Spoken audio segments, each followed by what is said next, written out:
Hey everyone, we're back again for another episode of Origin Sample Remix, where we're talking about the origin of some great songs that were sampled in hip hop or remade or covered, and talking about how they gave birth to more great songs.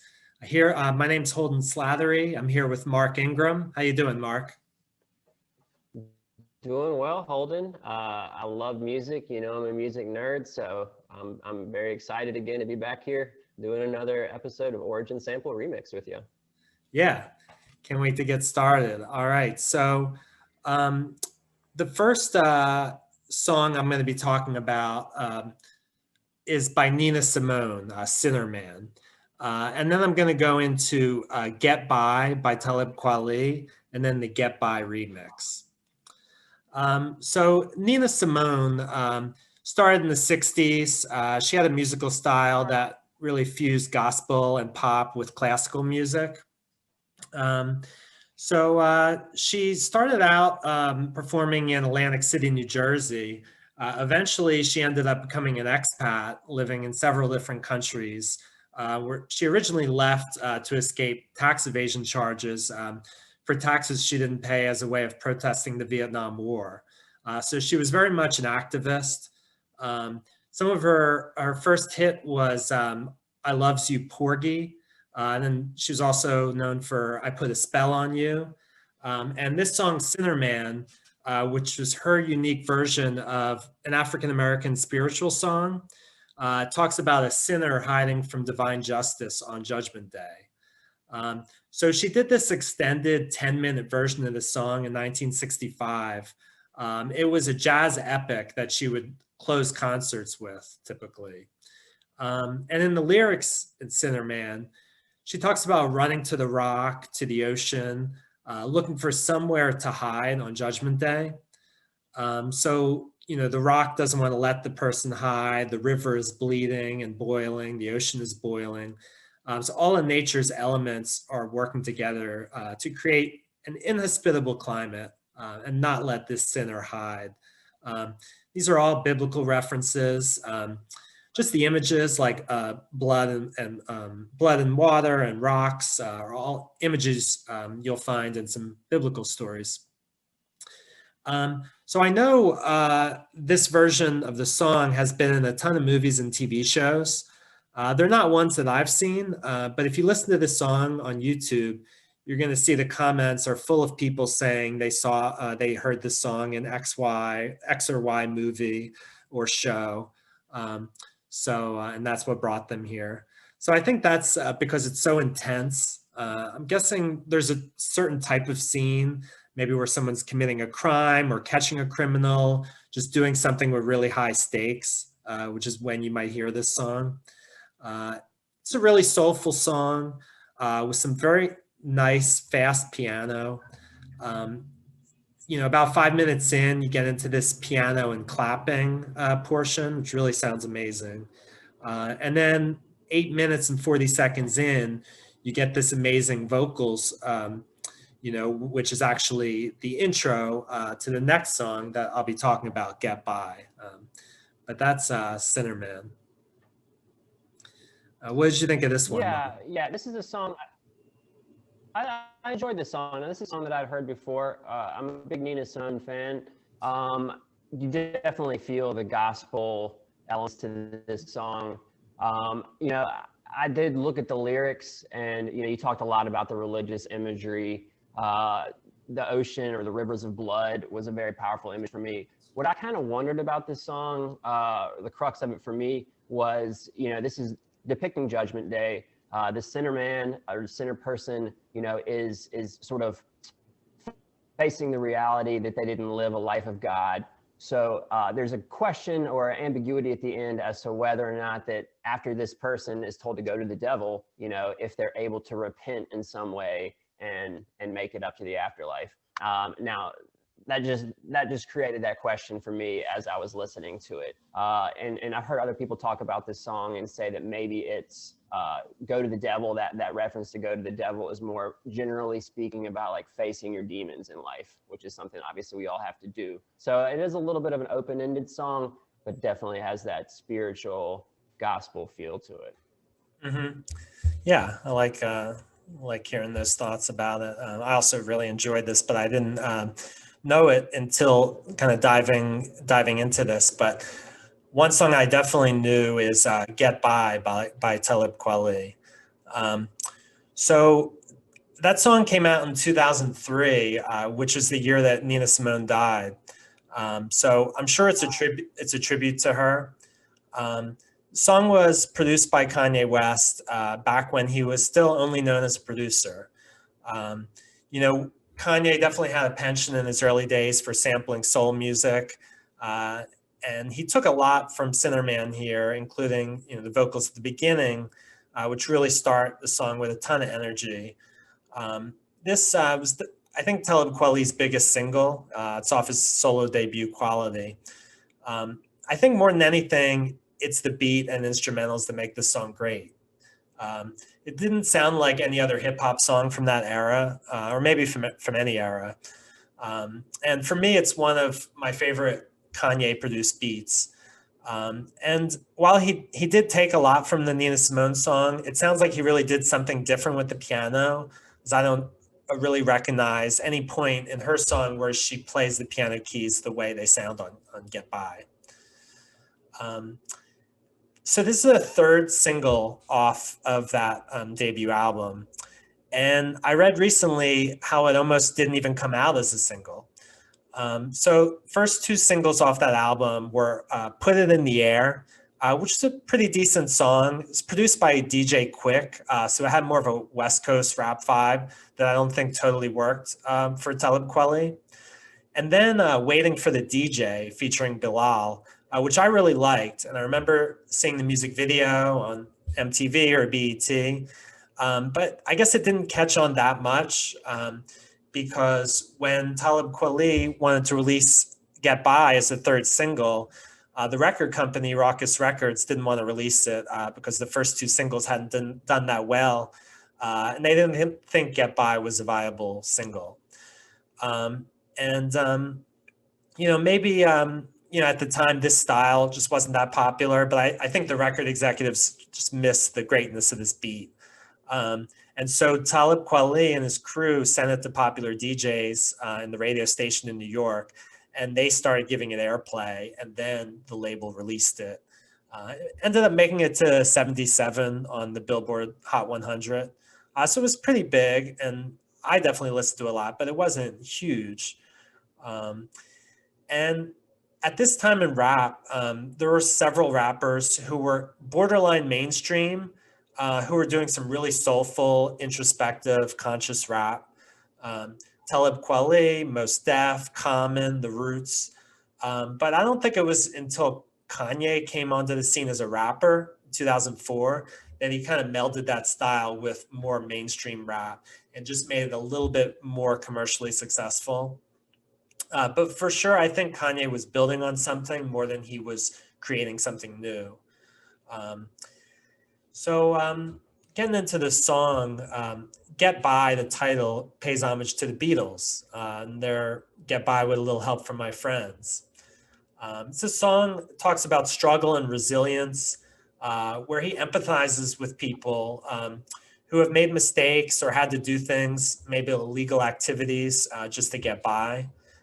But it has a hopeful message that you can wake up in the morning, move past some of the bad habits, maybe adopt a cleaner lifestyle. So I think it's good, for this time of year, January, where people are doing their New Year's resolutions. And a lot of people are trying to stop smoking or drinking so much or whatever their vice is.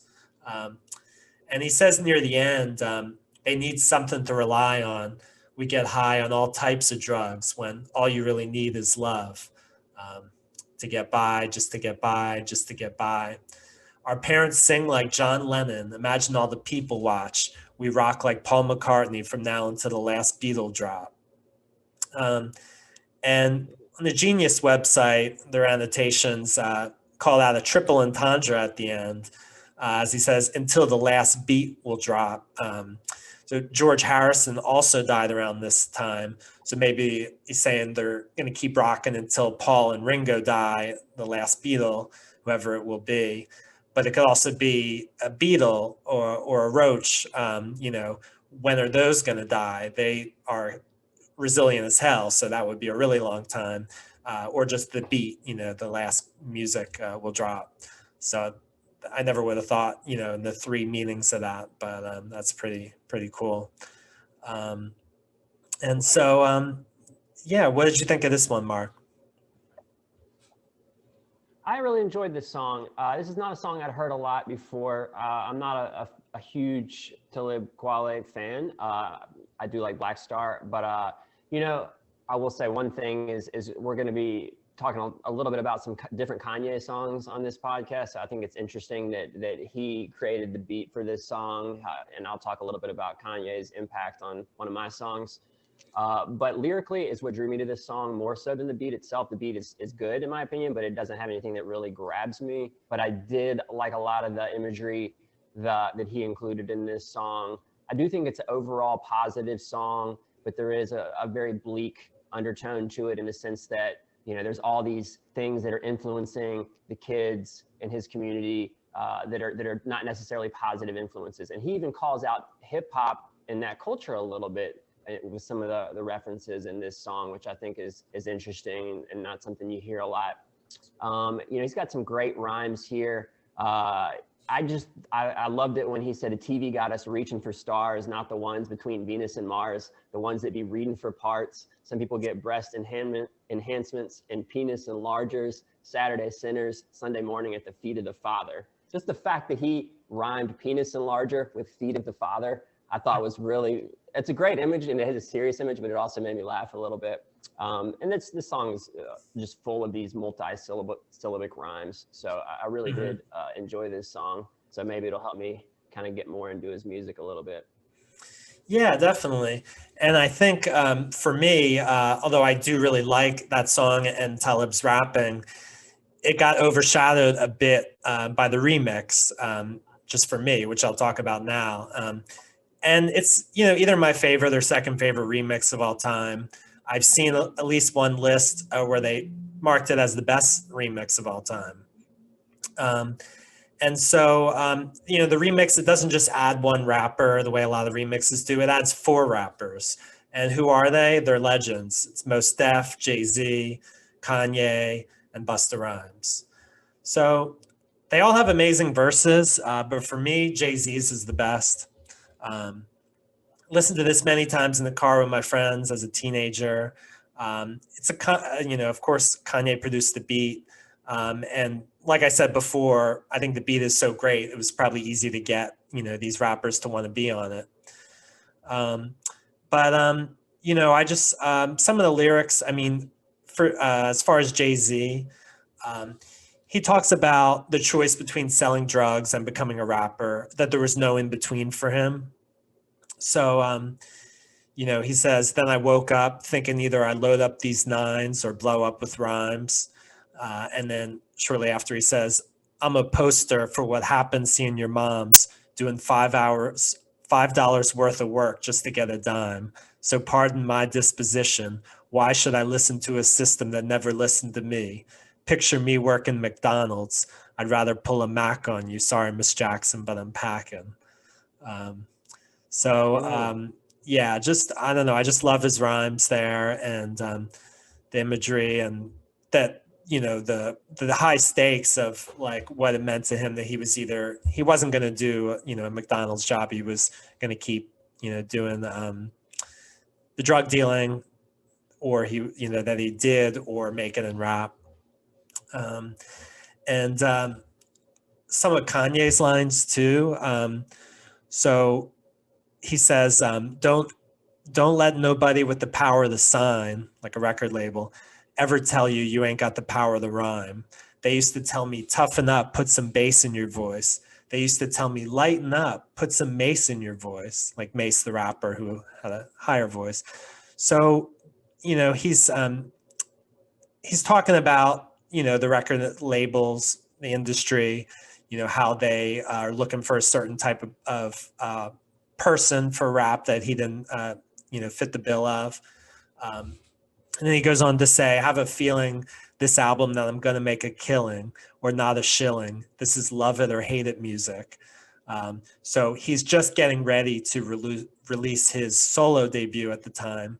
And he's saying it's either going to do great or it's not going to do anything, because this is, kind of music you either love it or hate it. So I love that, it takes you back to this moment, like when he was so confident that he was going to be big, and then he was.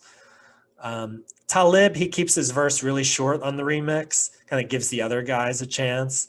But he has this line, he says,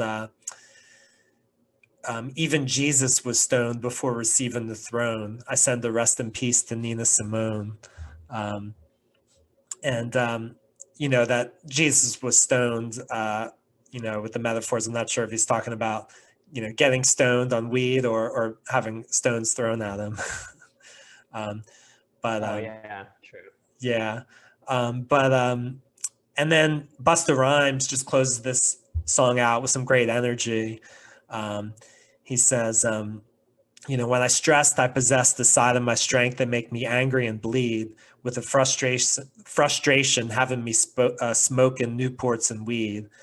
And then he says, we were talking about, on the last podcast, we were talking about the 5%ers, and Busta Rhymes, he says here, if you was 5% instead of acting stupid and guessing, you would go and study your lessons and know your math in the building in session.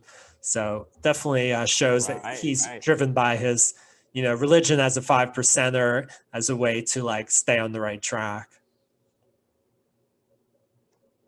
Absolutely, yeah. I mean, the 5%ers, it's quite astounding, the influence that religion has had on hip hop and all these different artists. It makes so many appearances in all these songs, for sure.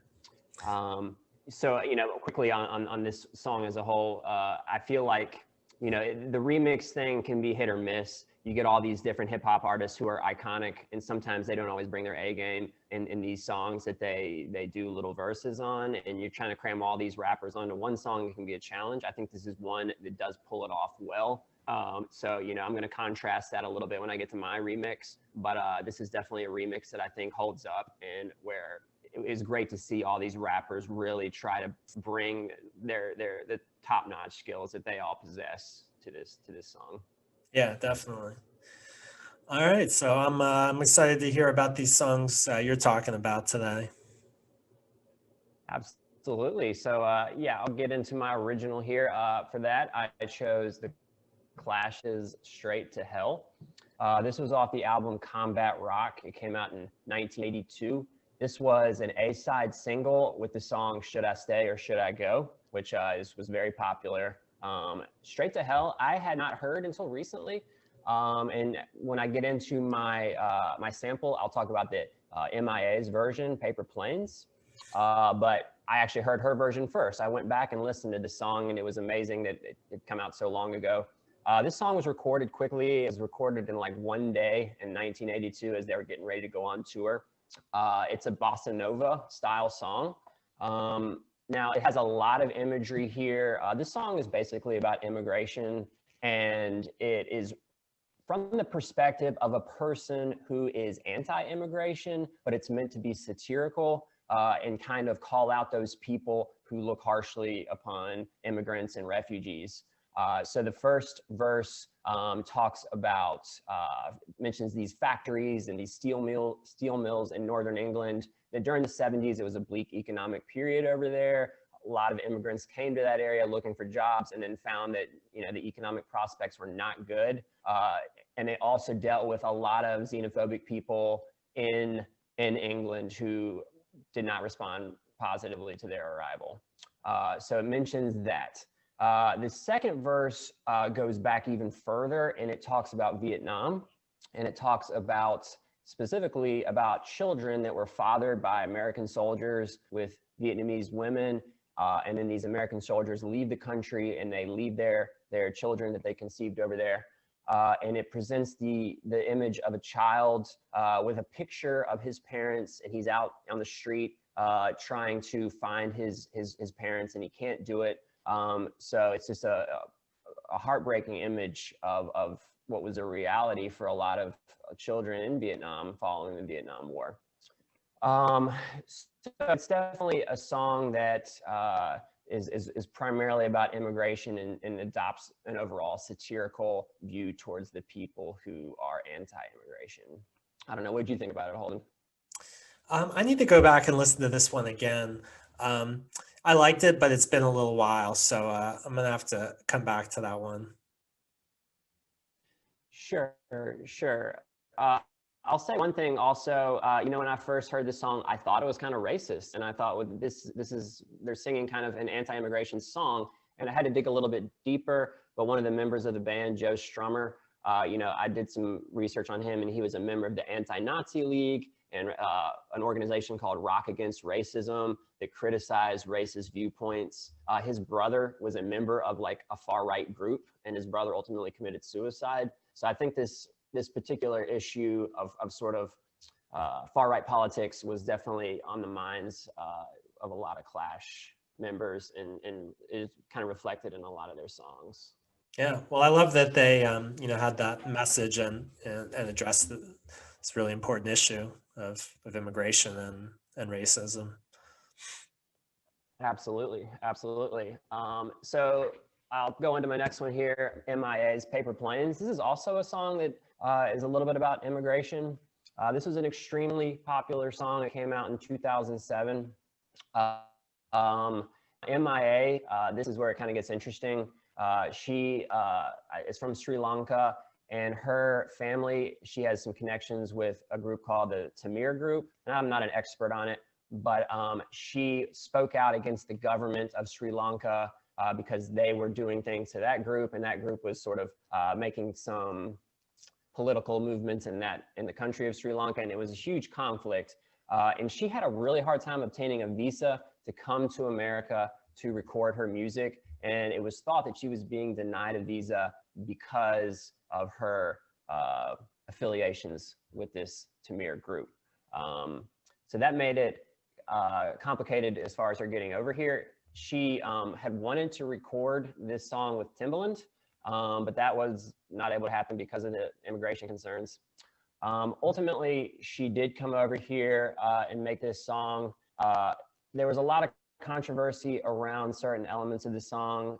For one thing, the chorus included gunshots, and when that song was played on MTV, they censored it. They took out the gunshots. There's a reference to smoking weed that was removed. And M.I.A. came out on her MySpace page, which, you know, I just think that's kind of a very funny moment that sort of places it in a certain point in time. But she spoke out against this censorship on her MySpace page. A couple of little things about this song. It was recorded in Bed-Stuy. The music video was recorded in Bed-Stuy. M.I.A.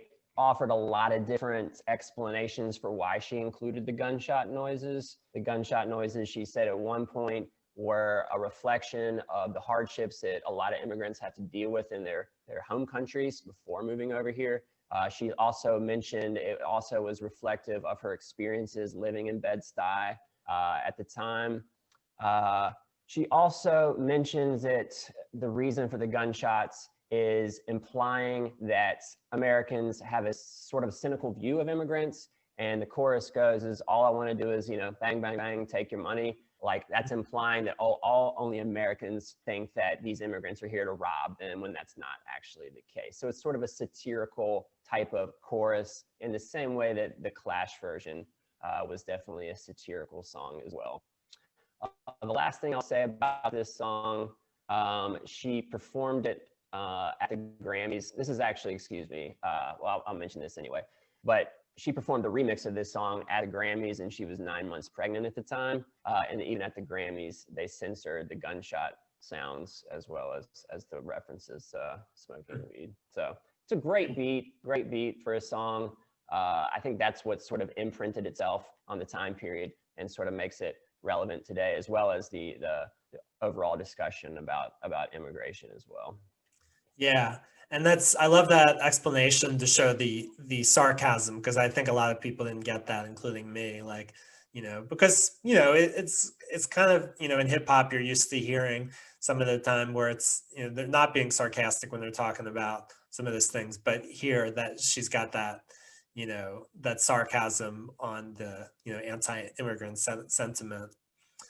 Um, so yeah, I remember, and there being like a dance and people doing it. I remember hearing this in college. But then it kind of came back for me around the time Slumdog Millionaire came out, I think 2008, because it was just a great placement of a song in a movie. There's a scene where the two boys in India are on a train, and they're kind of sneaking on a train and stealing things from people to get by, and the song is playing. So that brought it back for me, as well as the fact that around this time was, you know, the next song I think you're going to talk about, you know, around that 2008, 2009 period. Right. Yeah. So that'll take me into my remix here. So this song was remixed. This is a Kanye produced beat. Kanye really had wanted to work with M.I.A for a while prior to actually making this song. Now, this song is kind of received mixed reviews, I will say. This song is a T.I. song with the Kanye produced beat. Then it features Lil Wayne, it features Jay-Z, and I'm forgetting one here, and Kanye. Yeah. And a lot of the criticism around this song was saying that T.I. had a great performance on this song. He came with it, but that some of the other rappers didn't really bring their A game to this particular remix. There was some criticism of the use of auto-tune, which I know was sort of becoming very prevalent at that time period. Mm-hmm. Nevertheless, this song did perform extremely well. It did win a Grammy for best rap song, like group rap song. Even T.I. Has been quoted as being a little bit disappointed with some of the other rappers' performance on this song. A lot of people have said this song looked great on paper, but in practice, it didn't quite live up to expectations. And as you may recall, this is a time where I think T.I. was going into jail or maybe coming out of jail, but he had done a prison sentence or was involved in some legal troubles at this time. And I know that he was really trying to push his work as an artist as well. And I think there was some disappointment in his camp with the fact that maybe Jay-Z and Lil Wayne and to some extent Kanye too didn't quite bring their best overall rapping to this song. But nevertheless, it was extremely possible. It was 5 on the Billboard Hot 100, and it did win that Grammy. So it's undeniably a successful song. But it ties back in, as you know, my final thing here is you have remixes where sometimes these artists come with, you know, top notch, 100%. They're hungry. They're bringing their rap A game, and then other times it feels like with some guest appearances that the rappers mail it in. So this might have been one more of the latter, I guess, in my opinion. Yeah, I mean, I think Jay-Z is pretty good in it, but it's not forever imprinted on my brain like the way his verse in the Get By remix is. Then, you know, Kanye and Lil Wayne both use auto-tune. It's funny. It's like you have Jay-Z and T.I. kind of doing traditional rap, and then Kanye and Lil Wayne doing their verses with auto-tune. It's kind of a weird inconsistency.